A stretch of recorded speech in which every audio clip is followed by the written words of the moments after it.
In life, like art, some people create and some mimic. And then you have Amazon, who's dedicating $1 billion to mock J.R.R. Tolkien's epic fantasy masterpiece. Well, while Amazon was busy giving the middle finger to fans, Peter Jackson shared from his Facebook page a Variety article with new conceptual art designs from New Line Cinema and Warner Brothers Studios' new anime. The Lord of the Rings, The War of the Rohirrim. That is fantastic news. But there's something just a little bit more interesting. Has anyone seen or heard Jackson sharing any character images or any details from Amazon's Rings of the Power series? No. Enough said.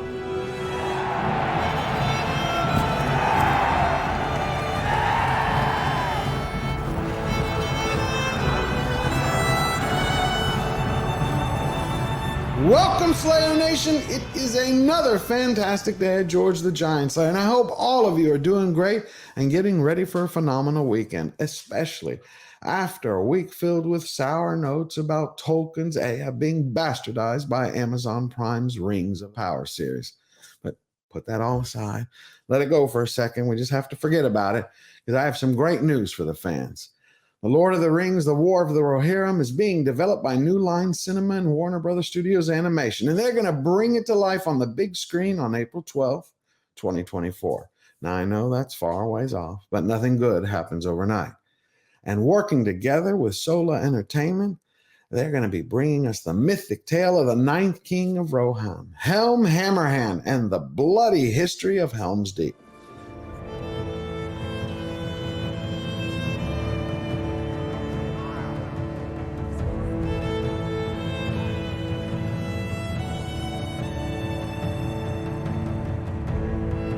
Now, I verified this a couple of hours ago, but Sola Entertainment will not, I repeat, will not be rendering this into 3D.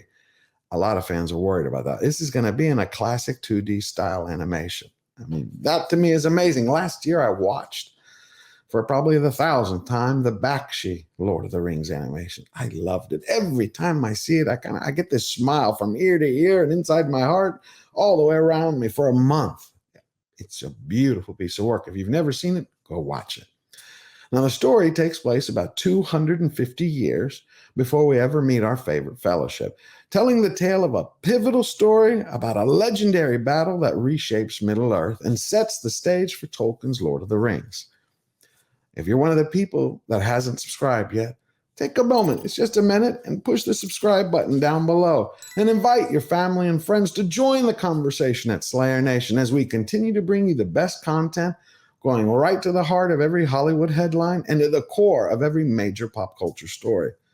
And as you can see, we started this week by opening the doors of Slayer Nation as we start to build the foundation of a new home.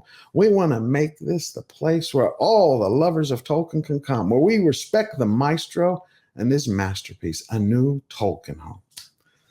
Now, I want to share with you the first look at that conceptual art. Here it is. Look at that. That is beautiful. It's like right out of a Peter Jackson film. Come on. That's gorgeous. Now, I want to jump into the article, but I want to cut out all the sizzle, all the fluff, get right to the steak, give you the meat of the story just like you deserve. Here it is. Right off the bat, we can see the dream team that's been assembled. Kenji Kamiyama is the new director. He once directed Blade Runner, Black Lotus, and Ghost in the Shell standalone complex. He's also joined by Joseph Chu through his animation studio, Sola Entertainment, which has already been working on the film since June of 2021. Further, we can see that Philippa Boyens, the Oscar-winning screenwriter in the part of the team that brought the Lord of the Rings and the Hobbit trilogy together, is now executive producing War of the Rohirrim. She's joined by Phoebe Gittins, that's Boyens' daughter and writing partner, Artie Papayorio. They're penning the screenplay based on a script from Jeffrey Addis and Will Matthews. And the creative team includes Richard Taylor, who won Oscars for makeup and visual effects for The Lord of the Rings. Then drum roll, please. They're joined by none other than the two chief conceptual art designers for the Lord of the Rings trilogies. That's Alan Lee and Tolkien illustrator John Ho. You can't ask for any more. But there is Weta Workshop joined in. And I have another look at some conceptual art, which is brought to us by Anime News Network. It seems Variety didn't get their hands on this piece. And here it is. Boom! Beauty. Look at that. They show the walls of Rohan's capital, Edoras, being breached. And they also explain how this was provided by Weta Workshop. So now you have Weta, Boyens, Howe, and Lee. That's just a few of them. This is going to be spectacular. And think about it. Think about when it's going to be released. When this comes out in 2024, what will that be? The tail end of the second season going into the third season? If it gets that far of Amazon's Rings of Power series, you know what's going to happen then, right?